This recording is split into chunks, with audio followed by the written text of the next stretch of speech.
कनीज तेरे दर पे है आई। साहिब मुर्शिद कामिल तू, मेरे रोम रोम में शामिल तू। मेरा साहिब मुर्शिद कामिल तू, मेरे रोम रोम में शामिल तू।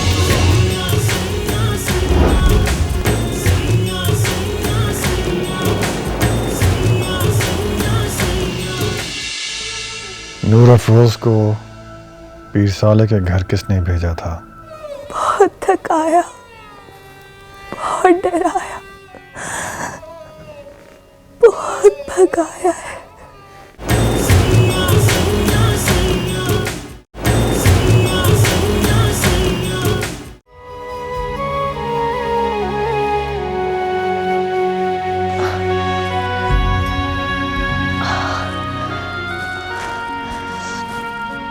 रुको रुको बेटा रुको, मैं पानी देता हूँ।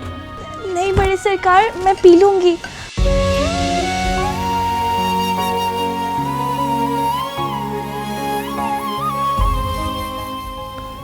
कोई बात नहीं, एक गिलास पानी देने का फर्ज तो मैं अदा कर ही सकता हूँ। ये लो। फिर आपकी तरफ तो हमारा कोई हक नहीं निकलता।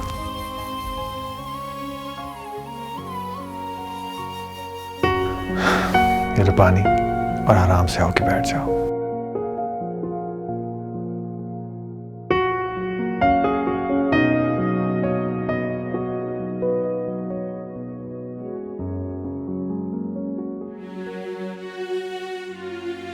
लाओ।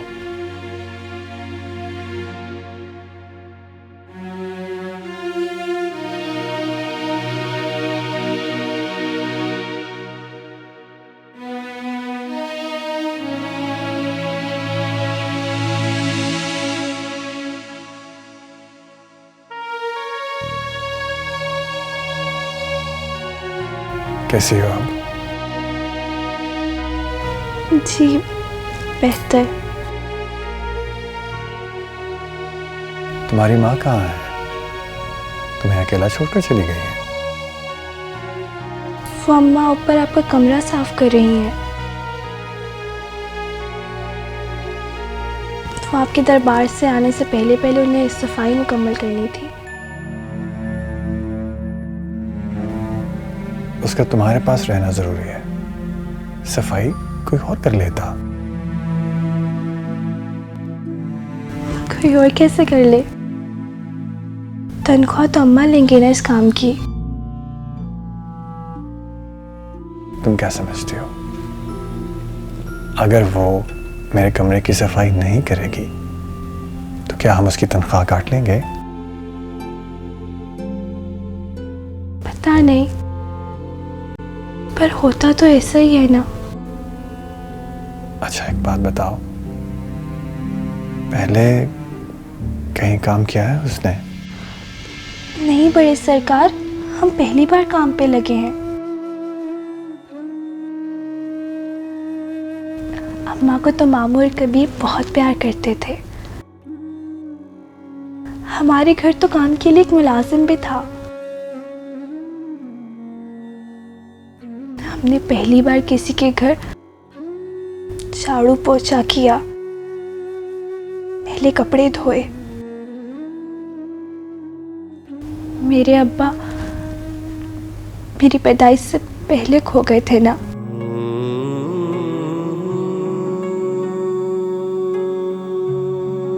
इसलिए मुझे और मेरी अम्मा को मामू ने संभाला। मामू का एक छोटा सा होटल है, बहुत अच्छा कमा लेते हैं मेरे मामू। हम बहुत मजे से रहा करते थे अपने घर में। फिर अचानक अम्मा को यहाँ आना पड़ गया। वो ना अपने भतीजे से नाराज थी, इसलिए घर ही छोड़ आई।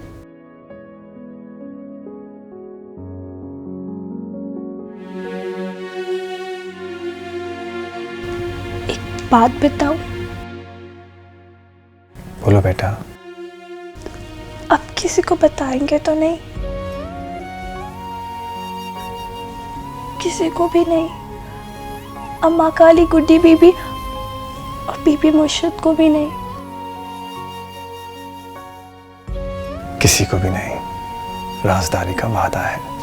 मेरे पीछे कोई दंगे वंगे नहीं हो रहे। मेरी अम्मा ने आपसे झूठ बोला है। वो मेरे मामू का बेटा कबीर मेरा रिश्ता मांग रहा था। उसने अम्मा को कहा मेरी मंगनी करो नहीं तो मैं कर लूंगा खुदकुशी।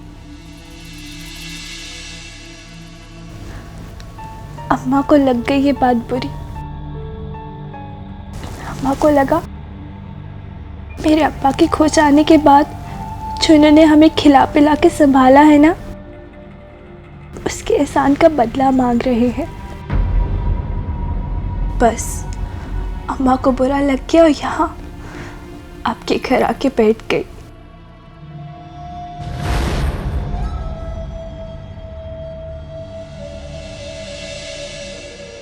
सरकार, आप? हाँ, मैं इसे देखने आया था।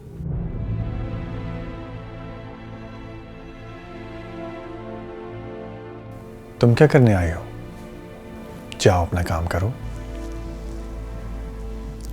नहीं सरकार, मैं तो बस इसे देखने आई थी कि इसे किसी चीज की जरूरत तो नहीं।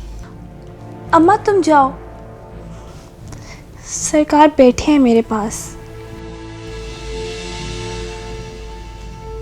तुम पैर जमीन पर मत रखना, जख्मों से खून रिसना शुरू हो जाएगा।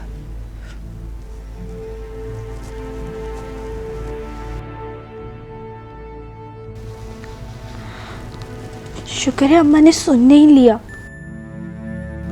वरना तो ऐसी पिटाई करती कि सुझा के रख देती। पर मारती कहाँ? मारने के लिए कोई जगह छोड़ी कहाँ है?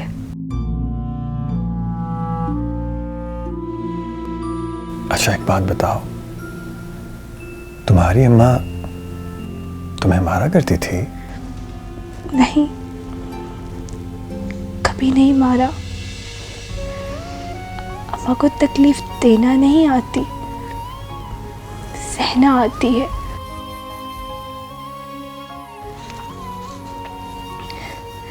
आपको पता है, जब कभी अम्मा को मुझ पे गुस्सा आता या मेरी जिद की वजह से मुझे मारना होता तो अम्मा क्या करती थी? कबीर से कहती थी, कबीर लगा इसे एक। फिर क्या? कबीर मुझे मारता था और मामू उतनी ही जोर से उसे 2 हाथ लगाते। आखिर तू चाहता क्या है? क्यों अपने घर की इज्जत को मुर्शिदों के दर पे छोड़ दी है? और वो अपनी मर्जी की मालिक है। जो भी बात है, मैं फुप्पी के मुंह से सुनना चाहता हूं। फोन तक बंद कर दिया उन लोगों ने। पता नहीं कहां है, किस हाल में है। अब्बा, मेरी तो रातों की नींदें उड़ गई हैं। अब्बा फुप्पी कहीं उसकी वहां शादी ना कर दे। अगर ऐसा हो गया तो यूं कहना तुझे अपने दिल की पड़ी है। कबीर, भूल जा उसे। तेरी शादी अब नूर अफरोज से नहीं हो सकती। पर क्यों? वो कह दिया ना। मलका तुझे अपनी बेटी नहीं देना चाहती। पर क्यों अब्बा? बस वो माँ है, अपनी मर्जी की मालिक है, नहीं देना चाहती तुझे अपनी बेटी। ठीक है, ना दे नूर अफरोज मुझे, मगर कम से कम उसे अपने घर तो लेकर आए। पुप्पी को मैं बुरा लगता हूं ना, मैं चला जाऊंगा यहां से। सिर्फ यही कहने जाना चाहता हूं उसके पास, मुझे पता दे, मैं पुप्पी से खुद जाऊंगा मिलने। कम से कम मेरे दिल का बोझ तो उतरेगा।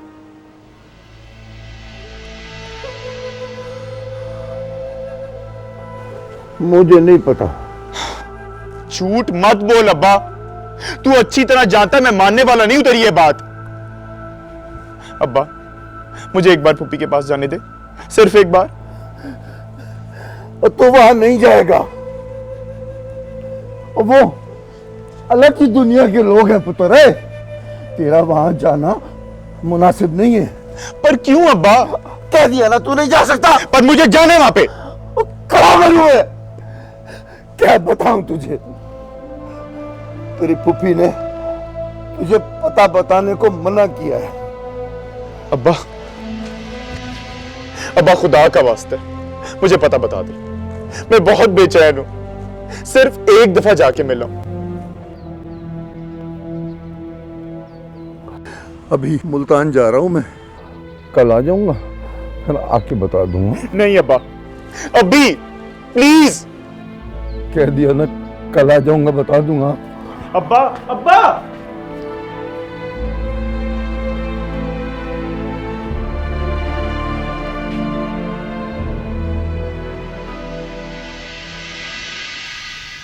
तो क्या तुम्हें वो लोग बहुत याद आते हैं?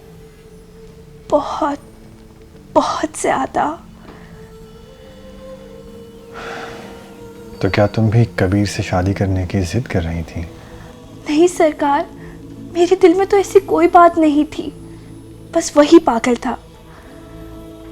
पता नहीं, अम्मा कहती है मेरी शादी कबीर से नहीं हो सकती थी। मेरा अब्बा बहुत ऊंचे खानदान का आदमी था, इसीलिए मेरी शादी भी ऊंचे जात के लोगों में होगी। लो, बाप चला गया अपनी दुनिया में, उसने कौन सा हमसे आके पूछ लेना है।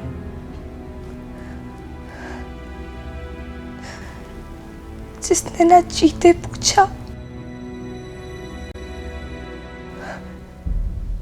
ना मरते पूछा, ना लुटते पूछा, उसने भला आके हमसे अपनी जात का क्या हिसाब लेना था। पर अम्मा को ये बात समझ नहीं आती। बोलती कुछ नहीं है, पर इंतजार है इसे मेरे अब्बा का। हर वक्त खोई रहती अपने रोने धोने में। तुम्हें इंतजार नहीं है उसका? बचपन में क्या करती थी, जब मेरी सहेलियों के अब्बा उन्हें प्यार किया करते थे। मेरी एक दोस्त थी, उसका अब्बा भी बाहर कमाने की गर्ज से रहता था। जब वो सऊदी अरब से आया तो मैं बहुत रोई, बहुत ज्यादा। मेरा दिल चाह रहा था कहीं जमीन या आसमान से मेरा अब्बा लौट आए। अब अगर वो अचानक से आ जाए तो?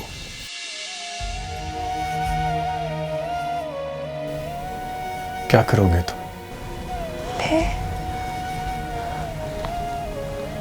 मैं पहले तो मैं बहुत देर उसे गले लगा के रोती रहूंगी।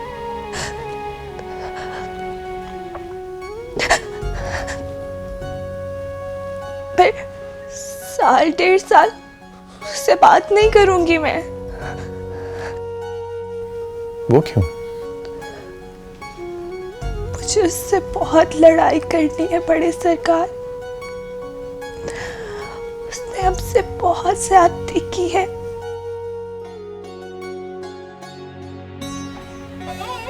कोई ऐसे भी करता है, भला कोई अपने बीवी बच्चों को भी छोड़ के चला जाता है। पता है, लोगों को इस बात का यकीन नहीं आता कि भला शौहर भी अपने बीवी बच्चों को भुला सकता है। बचपन में लोग बहुत अजीब नजरों से अम्मा को देखा करते थे, मुझे देखते थे।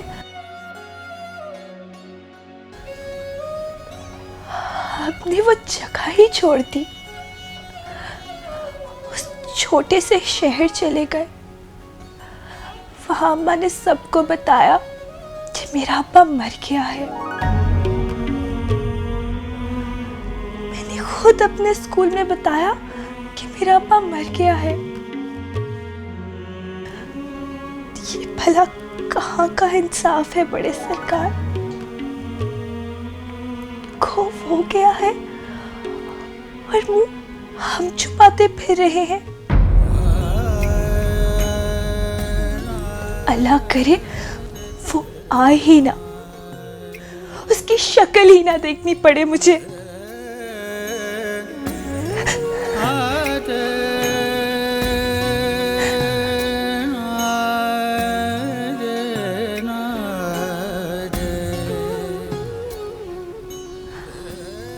बड़े सरकार, आप क्यों रो रहे हैं?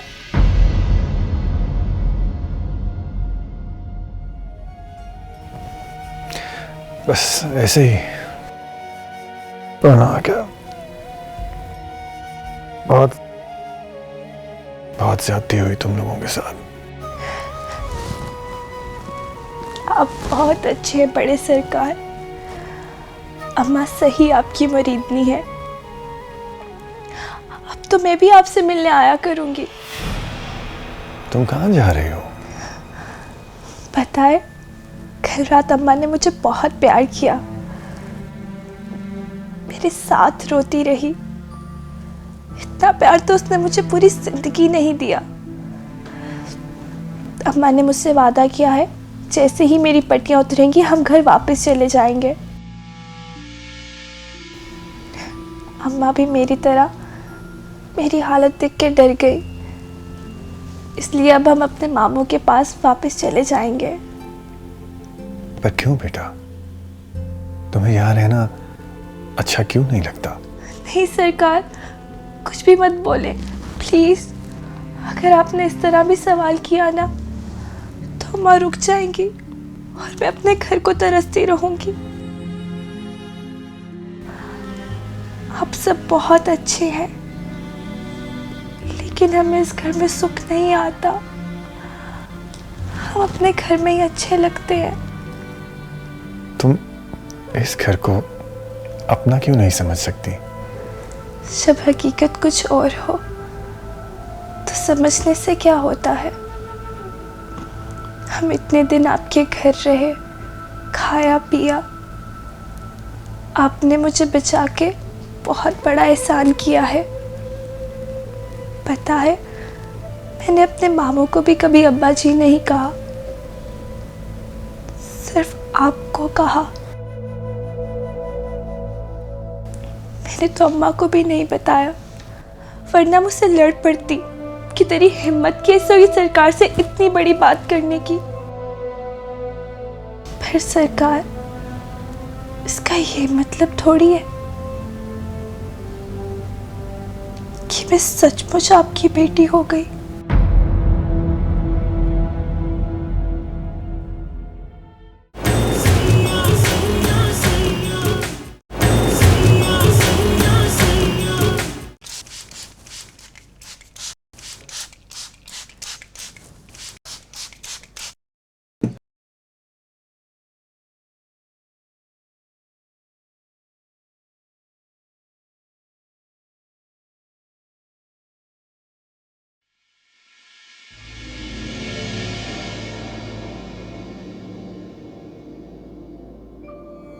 क्या बात है? आज मुझे देखकर तुम्हारे हाथ नहीं रुके। मुझे देखकर तो तुम्हारी सांसें तक रुक जाया करती थीं।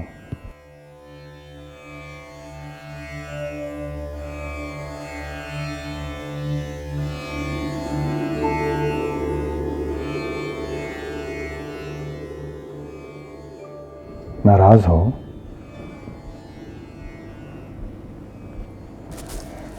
नहीं सरकार।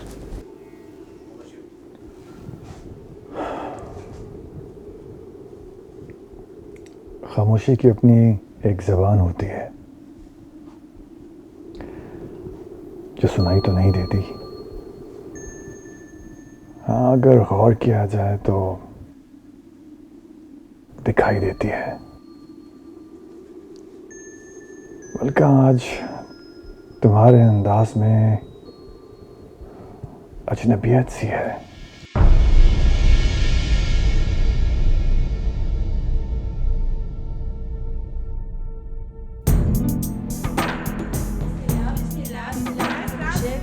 वालेकुम सलाम, वालेकुम सलाम। बिस्मिल्लाह बिस्मिल्लाह। हमारी बीबी मुर्शिद अपने घर आई, हमारी गुड्डी बीबी अपने घर आ गई। घर आया मेरा परदेसी, प्यास बुझी मेरी अखियों की। कैसी हो अम्मा काली? ठीक हूँ बीबी।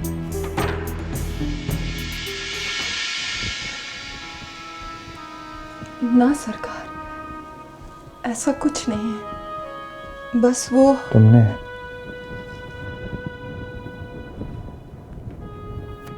नूर अफरोज से वादा किया है कि तुम उसे वापस ले जाओगी। जी सरकार। पर क्यों? सरकार, मेरे अंदर की पूरी औरत आप पे कुर्बान हो गई। बस एक मां जिंदा है।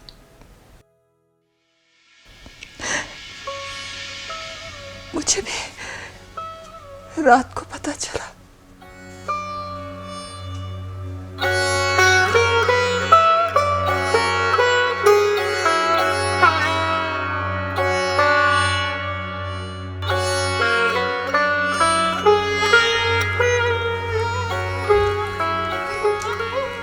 मैं समझती थी मेरे अंदर कोई एहसास नहीं बचा, पर इस वाक्य ने बता दिया कि नहीं, मेरे अंदर रहने वाली नूर अफरोज की मां को उसकी जिंदगी चाहिए, उसकी खुशियां चाहिए, उसके चेहरे पे मुस्कुराहट भी चाहिए। अगर मेरी आंखों के सामने उसके साथ ये सब कुछ ना हुआ होता तो शायद मेरे अंदर की मां बगैर जागे ही मेरे साथ मर जाती। पर मैं उसे तड़पता हुआ नहीं देख सकती। अगर वो वहां जाके अपने मामू के घर खुश रह सकती है तो आप मुझे इजाजत देते, मैं उसे ले जाती हूँ।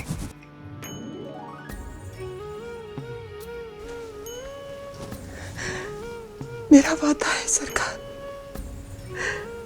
आप जहां उसकी शादी तय करेंगे मैं उधर ही कर दूंगी, पर यहां उसकी कोई जगह नहीं। वो बहुत तकलीफ में है।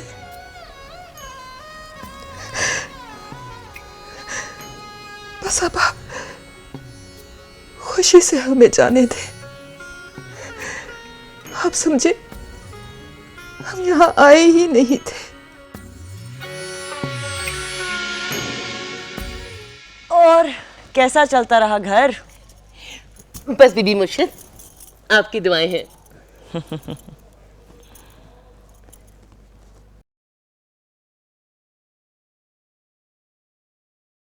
ये गेस्ट रूम में कौन ठहरा है? वो जी नूर अफरोज। नूर अफरोज? ये तो बहना के घर थी। कौन लेकर आया इसे? वो बड़े सरकार लाए हैं जी। बड़ी सरकार खुद? साईं कराची से आ गए? जी कल ही आ गए थे।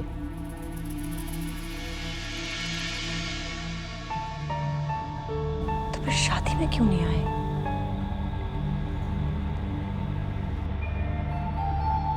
तुम ठहरो। जी बीबी मुर्शिद।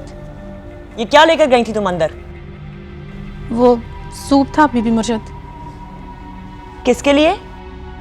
नूर अफरोज के लिए। क्यों? उसके बाप का घर है। वो बीमार है ना। तुमसे किसने कहा है कि सूप बनाओ और उसके कमरे में लेकर जाओ? जी बड़े सरकार ने बनवाया था। क्या हो रहा है इस घर में? इसकी मां कहां है? वो आपके कमरे की सफाई कर रही है। बुलाओ मलका को, कहो कि बीबी मुर्शिद बुला रही हैं। जी। बल्कि ठहरो, पहले नूर अफरोज को बुलाओ, कहो कि फौरन बाहर आए।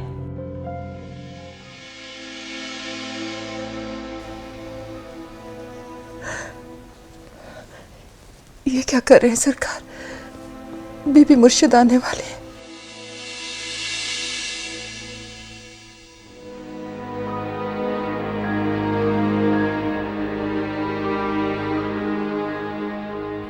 अगर मैं वादा करूं कि आइंदा यहां नूर अफरोज को कोई तकलीफ नहीं होगी, फिर भी सरकार, दूर होके खड़े हो, कोई देख लेगा।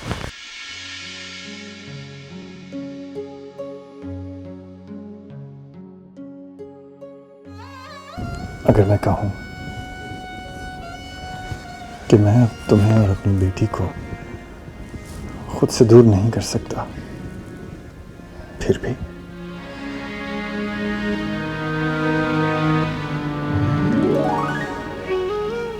जो हुक्म सरकार, जैसा आप चाहें।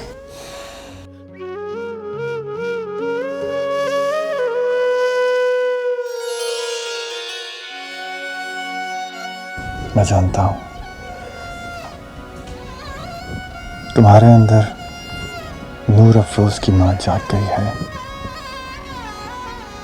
एक मोहतात मां, जवान बेटी की मां, जो अपनी बेटी की इज्जत की खातिर अपनी मोहब्बत तक कुर्बान करने को तैयार है। वरना मैं जानता हूं कि मैं तुम्हारे लिए क्या हूं, मेरा कुर्ब तुम्हारे लिए क्या है। मेरी मोहब्बत के सामने खड़ा होने वाला कोई और हो ही नहीं सकता सिवाय मेरी औलाद के।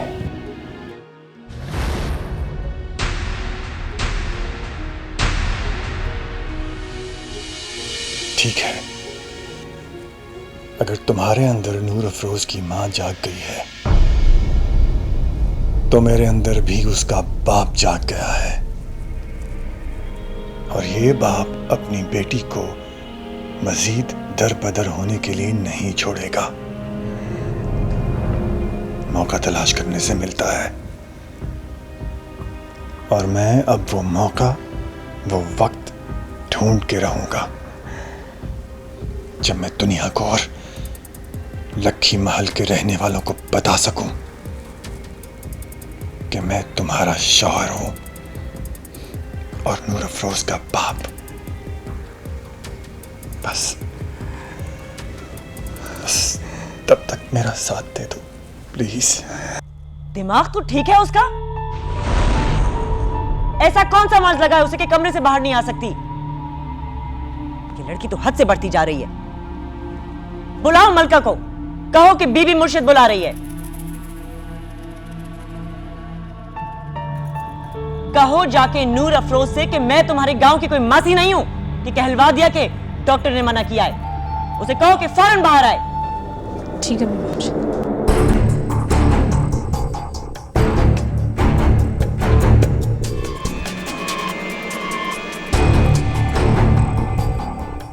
मलका, मलका, फौरन नीचे आओ। वो जल्दी कर, बाहर चल। बीबी मुर्शिद तेरे इस कमरे में रहने पे बिगड़ रही है। अगर वो अंदर आ गई तो स्यापा पड़ जाएगा।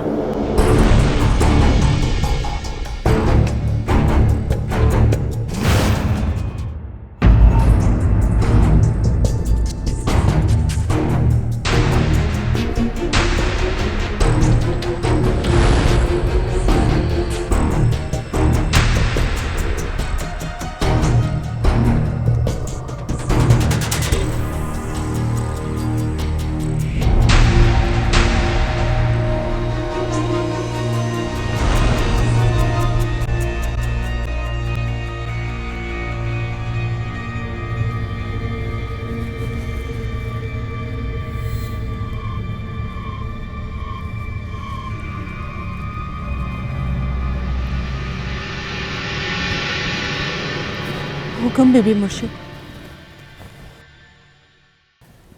आपने बुलाया? हाँ, मैंने बुलाया तुम्हें। ऐसा क्या हो गया था तुम्हारी बेटी को जो एकदम बहना के आने से पहले ही उसे वापस बुलवा लिया गया? और ऐसी कौन सी बीमारी है उसे जो नवाबों की तरह वो कमरे में बंद बैठी है और घर के मुलाजिम उसके लिए सूप बना बना के अंदर ले जा रहे हैं? मैं बताता हूं।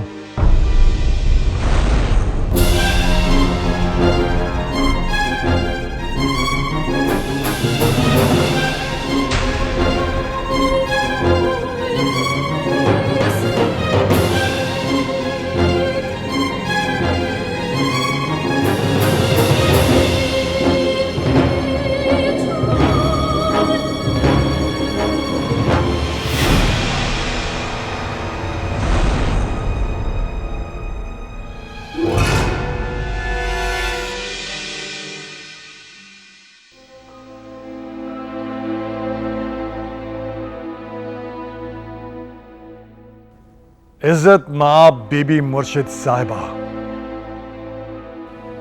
इनकी बेटी नूर अफरोज को आपके भांजे और मेरे भतीजे पीर साले ने अगवा कर लिया था और वो उसे अपनी ज्यादती का शिकार बनाने ही वाला था कि मैं वहां पहुंच गया और खुदा के फजलो करम से उसे सही सलामत वापस ले आया। लेकिन बचाकर मैं सिर्फ उसकी इज्जत ही लाया हूं, क्योंकि पीर साले के तशद्दुद ने उसके दिल और दिमाग और जिस्म के हर हिस्से पर जख्म डाल दिए हैं।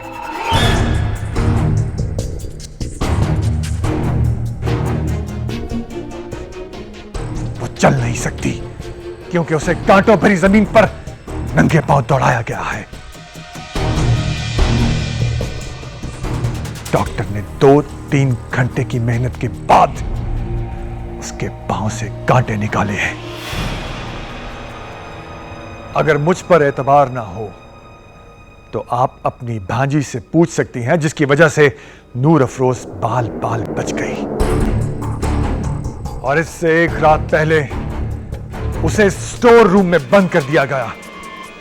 वो चीखती रही, चिल्लाती रही, लेकिन किसी के कानों में उसकी आवाज नहीं गई।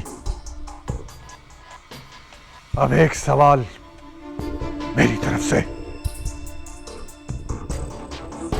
नूर अफरोज वहां गई क्यों?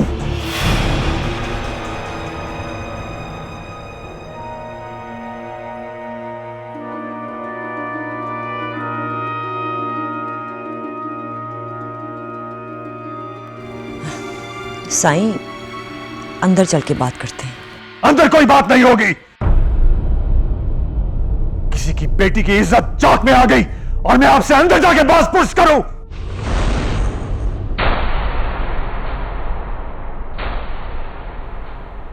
क्यों गई नूर अफरोज वहां? क्या हो गया है आपको साईं?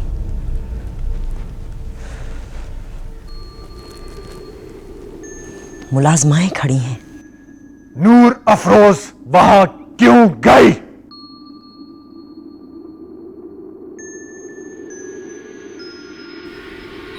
बहना को चंद दिन के लिए एक मुलाजमा चाहिए थी, इसलिए। नूर अफरोज वहां जाना चाहती थी? मैंने पहले भी कभी भी किसी मुरीदनी या मुलाजमा से उसकी मर्जी नहीं पूछी। पीर साले की नेचर का अच्छी तरह से पता होने के बावजूद भी बहना ने पहली बार मुझसे एक काम कहा था, मैं मना नहीं कर सकी। तो नूर अफरोज ही क्यों? नूर अफरोज क्यों नहीं?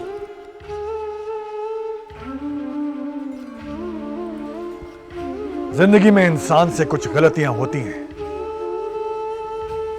और बदकिस्मती से उन गलतियों का अंदाजा जरा देर से होता है।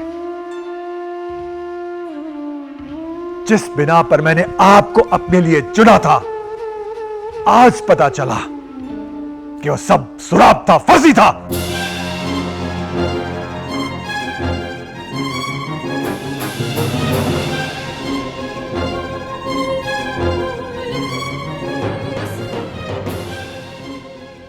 अखलाक, जिस ग्रेटनेस, जिस डेप्थ ने मुझे अट्रैक्ट किया, वो सिर्फ अपने जैसों के लिए था। लेकिन मैं ऐसा नहीं हूं।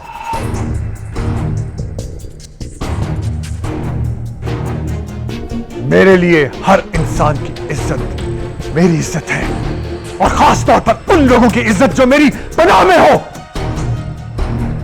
जो मेरी जिम्मेदारी हो। आप क्या कह रहे हैं कि मुझे पीर साले की इस घटिया हरकत का पता था? आपकी इस हरकत का भी मुझे नहीं पता था।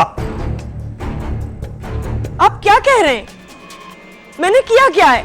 जब इंसान अपने जिस्म में मौजूद किसी बीमारी का पता कराने जाता है तो सिर्फ एक बूंद खून को टेस्ट करने से उसके इतने लंबे चौड़े वजूद में मौजूद बीमारी का पता चल जाता है। पूरा खून नहीं निकाला जाता। बिल्कुल इसी तरह इंसान की रूह में बसे मर्ज की तशखीस उसका एक छोटा सा अमल कर देता है। और आपकी टेस्ट रिपोर्ट के मुताबिक आप में बहुत खतरनाक मर्ज पाया जाता है, अनाप परस्ती का मर्ज।